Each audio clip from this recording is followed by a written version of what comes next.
क्या आप सिविल जज, सेशन जज, एडिशनल डिस्ट्रिक्ट जज बनना चाहते हैं? तो dkdubey.com ऐप जरूर डाउनलोड करें प्ले स्टोर से। हमारी ऐप के स्टोर सेक्शन में आपको मिलेंगे हिंदी, इंग्लिश, मिक्स लैंग्वेज के courses for all judiciary exams. In courses की बाकी डिटेल्स एंड ऑफर्स डिटेल में जानने के लिए अभी डाउनलोड करें हमारा ऐप, जिसका लिंक आपको डिस्क्रिप्शन में दिया गया है। Don't wait, download now. नमस्ते, सदावत्सले मातृभूमि। आज हम लोग दो विषयों पर, विषय तो एक ही है लेकिन उसके दो पहलू हैं। उन दो पहलुओं पर चर्चा करने वाले हैं। भारत की कंपनियां, आज प्रियंका वाड्रा ने एक सवाल उठाया बनारसी के एक कार्यक्रम में। हालांकि वो बाबा विश्वनाथ के दर्शन करने गए और खूब सारा चंदन उन्होंने सर पे लगा रखा था।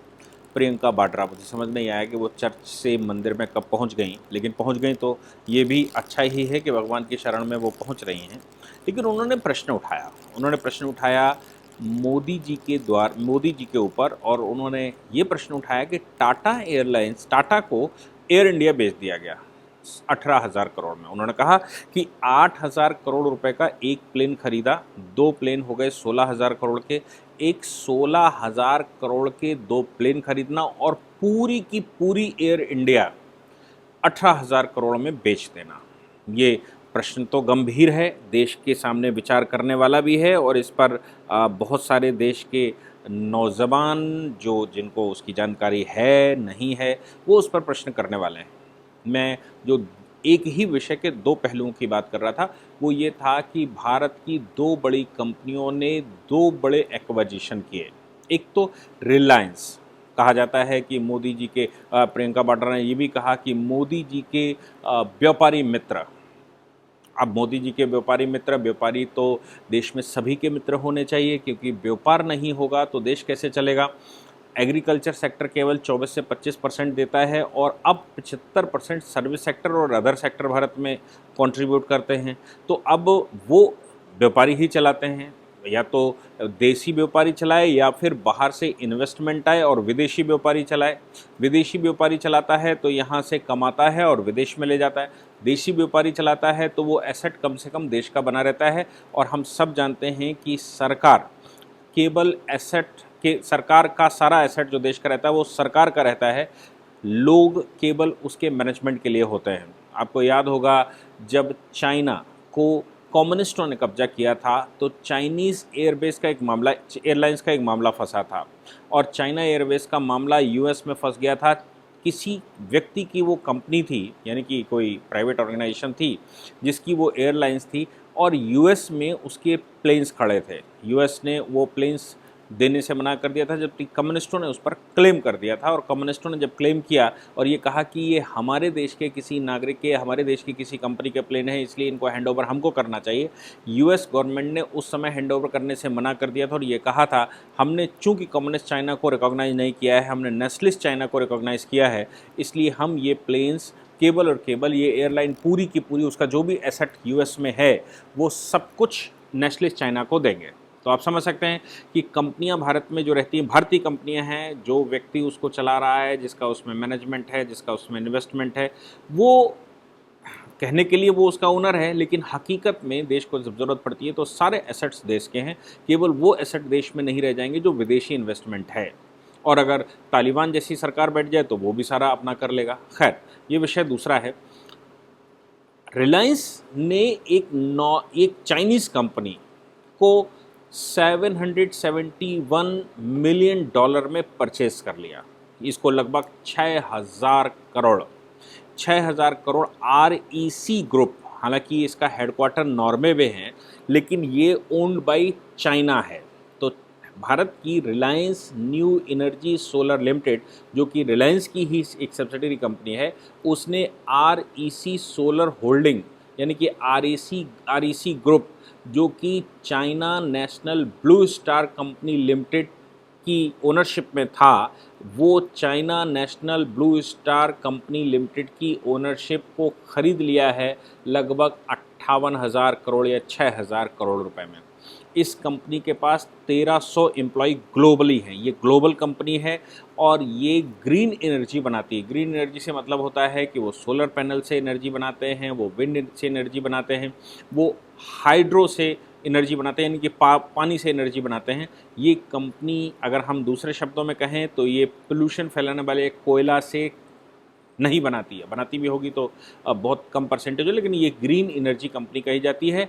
और इस कंपनी को रिलायंस ने खरीद लिया है। रिलायंस के जो जो ओनर हैं उन्होंने इस पर अपना एक स्टेटमेंट भी बाकायदा दिया है कि green hydrogen is zero carbon energy and we are purchasing it for our country. हमारे देश के लिए हम इसको परचेज करके ला रहे हैं और ये energy, hydro energy, wind energy, solar energy, इनको पैदा करेगी, इसको ख़रीद लिया है। तो एक तो खुशखबरी की बात है कि हमारे देश की किसी कंपनी ने 10 गीगावाट की कंपनी, कैपेसिटी इसकी है 10 गीगावाट की, 10 गीगावाट की कंपनी ख़रीद ली है। और अब भारत जो है वो संसार में बड़ी कंपनियों में आ जाएगा।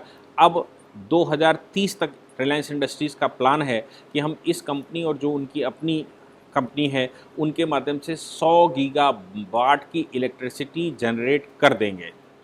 और ये जैसा कि उन्होंने कहा कि ग्रीन एनर्जी है, तो एक तो खुशखबरी ये है।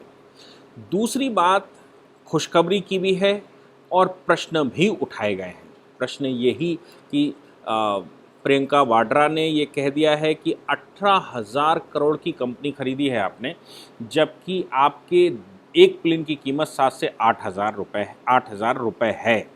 तो फिर ये 18,000 करोड़, वो 7 से 8,000 करोड़ की कीमत है, और तो आपने ये 18,000 करोड़ रुपए की पूरी कंपनी बेच दी उनको, अपने दोस्तों को। किसको दोस्त बता रहे हैं?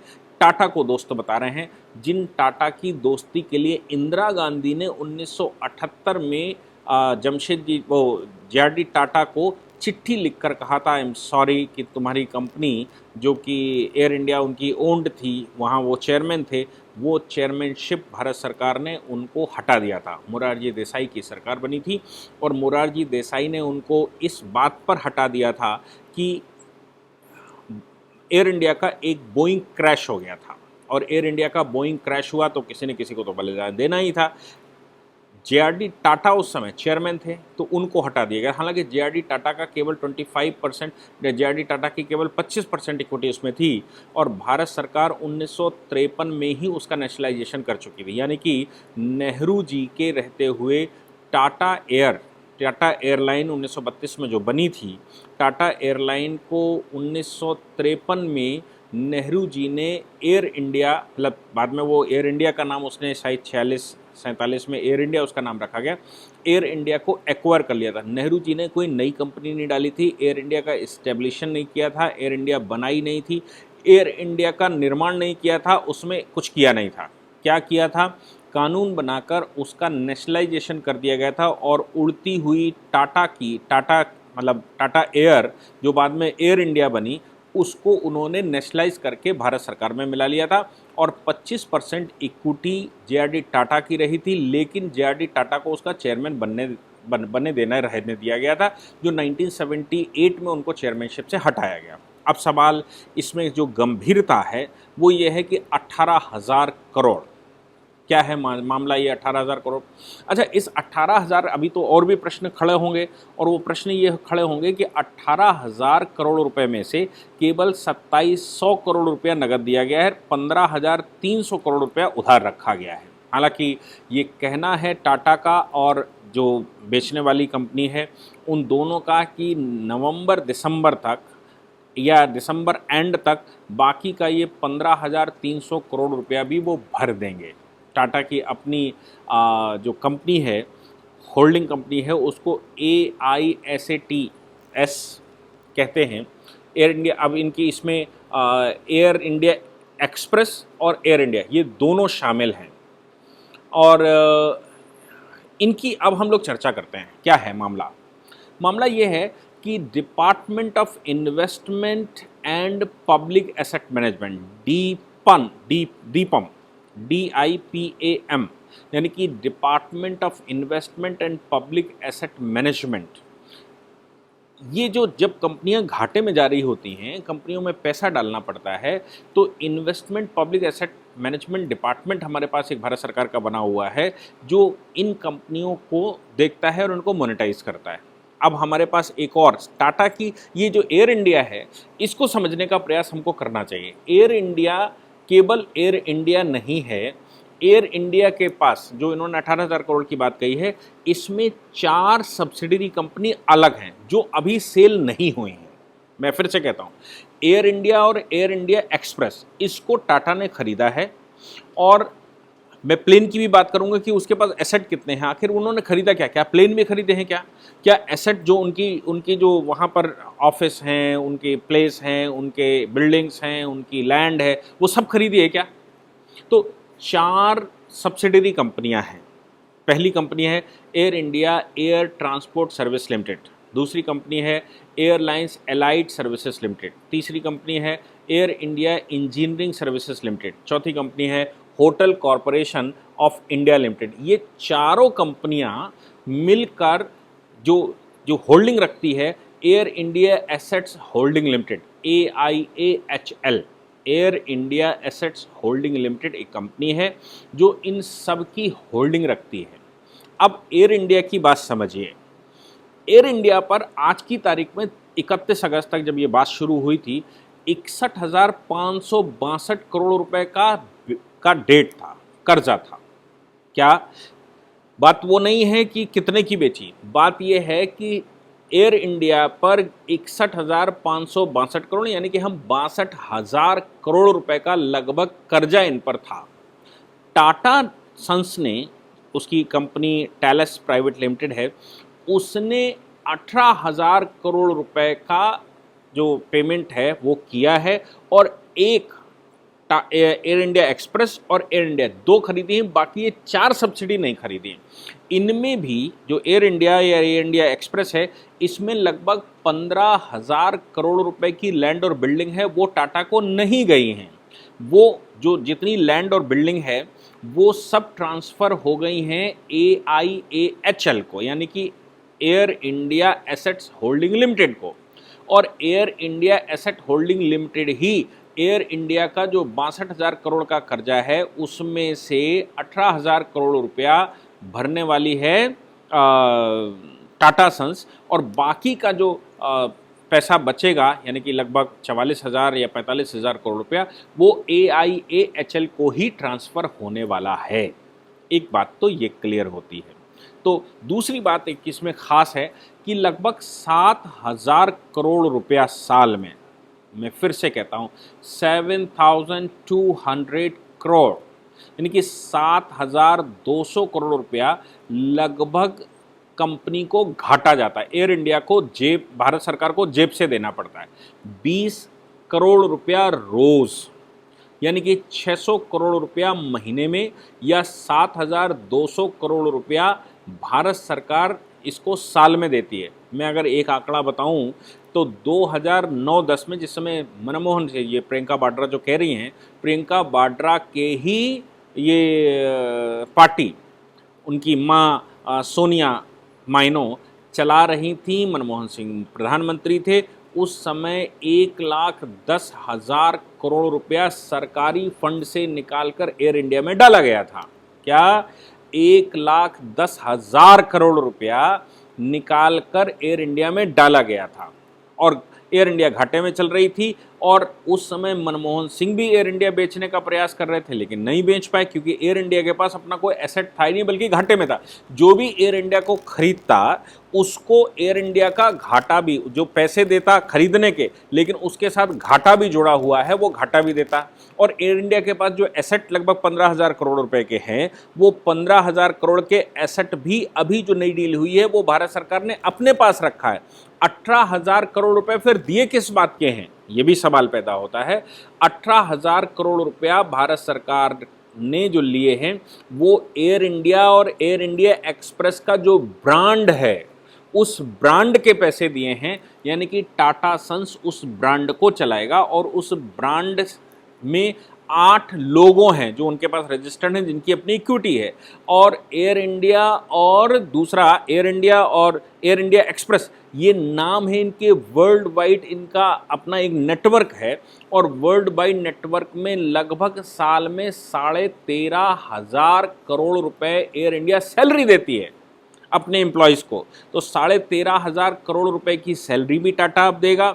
20 करोड़ रुपया रोज का जो घाटा है वो टाटा समझेगा, 18,000 करोड़ रुपया सिर्फ ब्रांड वैल्यू खरीदे, ब्रांड का नाम खरीदने का दिया है। 4 सब्सिडरी कंपनियां जो उसकी एयर इंडिया की हैं वो सरकार ने अपने पास रखी हैं। अब सवाल ये पैदा होता है कि आखिर ब्रांड क्यों, ब्रांड ही क्यों दिया, बाकी क्यों नहीं दिया? क्या उनके पास एयरक्राफ्ट नहीं है क्या, या उनके पास प्लेन नहीं है क्या? भाई प्लेन तो एयर इंडिया के नाम से उड़ते ही हैं। तो जो प्रियंका वाड्रा का इशू है वो ये है कि प्लेन तो भैया आपके पास, आपने 2 प्लेन खरीदे 16,000 करोड़ रुपए में, और आप अभी उनको 18,000 करोड़ रुपए में पूरी कंपनी बेचे दे रहे हैं। मैं आपको बताऊं कि भारत में 81% एयरक्राफ्ट लीज पर है पूरे भारत में। सबसे बड़ी कंपनी अगर हम भारत में बात करें तो वो इंडिगो है, दूसरे नंबर पर स्पाइस जेट थी, तीसरे नंबर पर जेट एयर थी, चौथे नंबर पर एयर इंडिया थी, और इसके बाद छोटी छोटी और कंपनियां। हाँ, टाटा की 2 पहले से कंपनियां हैं, एयर एशिया टाटा के पास है और टाटा के पास विस्तारा एयरलाइंस है। ये दोनों जो हैं एयरलाइंस ऑलरेडी टाटा इनको चला रहा था। एयर इंडिया को खरीदने के बाद, जब एयर इंडिया को खरीद लेगा तो एयर इंडिया के पास लगभग 100 एयरक्राफ्ट लीज पर हैं। आपको बता दूं कि संसार की बड़ी बोइंग बनाने वाली या बड़ी कंपनियां जो एयरक्राफ्ट बनाती हैं वो अपने एयरक्राफ्ट इन्वेस्टमेंट लोग अपनी जनता से लेती हैं, कंपनियों में लेती हैं, और वो अपने एयरक्राफ्ट देशों में जो कंपनियां हैं उनको लीज पर देती हैं। तो हमारे यहाँ भारत में जो टोटल एयरलाइंस चलती है, लगभग 1,000 एयरक्राफ्ट भारत में चलते हैं। उन 1,000 एयरक्राफ्टों में से लगभग 850 एयरक्राफ्ट लीज पर हैं भारत में। अपनी कंपनियों के पास, ना इंडिगो के पास अपना है, ना एयरलाइंस के एयर इंडिया के पास अपना है, ना स्पाइस जेट के पास, ना एयर एशिया के पास, ना विस्तारा के पास, इनका अपना किसी के पास नहीं। जेट एयरवेज के पास अपने कुछ हैं, एयर इंडिया के पास हो सकता है 1-2 हों, लेकिन एयर इंडिया के पास लगभग 100 एयरक्राफ्ट, 1,000 का उनका ट्रेंड पायलट और जो क्रूज है उसका स्टाफ और बाकी का स्टाफ। तो आप समझिए जो 1,000 एयरक्राफ्ट एयर इंडिया के पास हैं वो लीज पर हैं, यानी कि किराए पर हैं, और उसका किराया भी न चलने के बावजूद उसका किराया भी भारत सरकार को देना पड़ता था। अब टाटा उसको पूरा करेगा, उसका किराया जो लीज पर एयरक्राफ्ट हैं उनको पूरा करेगा, और जो एम्प्लॉई हैं उनके लिए ये शर्त रखेगी कि 1 साल तक तो टाटा उनको कंटिन्यू रखेगा, जो एयर इंडिया के एम्प्लॉयज़ हैं। 1 साल बाद उनको वीआरएस देना शुरू करेगा, उनमें छटनी उटनी जो भी उन्होंने करनी है वो करनी शुरू करेंगे। इन एम्प्लॉयज़ को लगभग 13,500 करोड़ रुपया साल में सैलरी जाती है। तो 1 साल तक टाटा उनसे अपना काम करवा कर ये तय करेगा कि इनमें कितने लोग काम के हैं और कितने काम के नहीं हैं। तो मुझे लगा कि प्रियंका वाड्रा को शायद ये एयरलाइन के बारे में मालूम नहीं है, या उनकी जो दादी हैं उनकी दादी का उन्होंने हवाला नहीं दिया। उनकी दादी ने एक चिट्ठी भी लिखी थी देश के खिलाफी, मान लीजिए, जिस समय टाटा को चेयरमैनशिप से हटाया गया था, लेकिन उन्होंने ये नहीं बताया कि उनके पिता के नाना, उन्होंने इस पूरी टाटा एयरलाइंस को पूरा हड़प लिया था सरकार के नाम से 1953 में, और इसका नाम 1946 से पहले टाटा एयरलाइंस ही था। 1946 में इसको एयर इंडिया बनाया गया, और 1948 में इसको एयर इंडिया इंटरनेशनल बनाया गया। जब ये इंटरनेशनली चल गई तो 1953 में